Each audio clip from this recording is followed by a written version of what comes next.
রাজধানীর মোহাম্মদপুর থেকে নিখোঁজ স্কুল ছাত্রী আরাবী ইসলাম শুবাকে নওগাঁ থেকে উদ্ধার করেছে পুলিশ।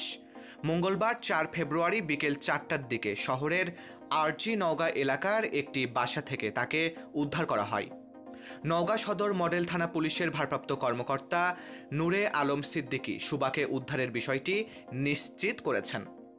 এদিকে উদ্ধার হওয়ার পর ভিডিও বার্তায় শুবাকে বলতে শোনা যায়, আমি ভালো আছি, আমি বাবার কাছে ফিরে যাব।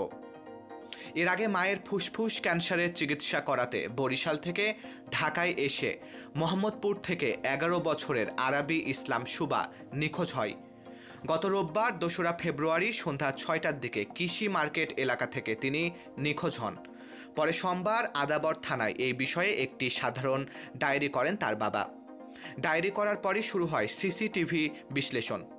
মোহাম্মদপুর থেকে সংগৃহীত বিভিন্ন সিসি ক্যামেরার ছবিতে দেখা যায় এক ছেলের হাত ধরে ঘুরছে ৬ষ্ঠ শ্রেণীর ওই ছাত্রী। নওগাঁ সদর মডেল থানা পুলিশের ভারপ্রাপ্ত কর্মকর্তা নূরে আলম সিদ্দিকী বলেন, শুবার লোকেশন নওগাঁ দেখানোর পর থেকেই আমাদের টিম তৎপর ছিল। এক পর্যায়ে আমরা জানতে পারি তারা শহরের আরজি নওগাঁ এলাকার একটি বাসায় অবস্থান করছেন।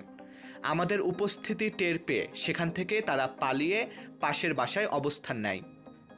তিনি আরও বলেন, ঢাকা থেকে যে ছেলের সঙ্গে শুবা নওগাঁ এসেছে তার নাম মমিন হোসেন। তার বাসা নওগাঁ শহরের আরজি নওগাঁ এলাকায়। প্রথমে তারা মমিনের বাসাতে অবস্থান করছিল, কিন্তু আমাদের উপস্থিতি টের পেয়ে সেখান থেকে তারা পালিয়ে পাশের বাসায় অবস্থান নেয়। মমিনের বাবাকে পুলিশ জিজ্ঞাসাবাদ করলে তখন তিনি আমাদেরকে তাদের লোকেশন দেখিয়ে দেন। আমরা সেখান থেকে তাদের দুইজনকে উদ্ধার করে জয়পুরহাট র্যাব ৫-এর হাতে তুলে দিই। ওসি নূরে আলম সিদ্দিকী জানান, মমিন ঢাকার একটি পোশাকের দোকানে কর্মচারী হিসেবে কাজ করেন। টিকটকের মাধ্যমে তাদের দুইজনের পরিচয় হয়। তাদের মাঝে প্রেমের সম্পর্ক ছিল। প্রাথমিক জিজ্ঞাসাবাদে জানতে পেরেছি তাদের বিয়ে হয়নি। মারুফ হাসান বিশাল, বাংলার ১০।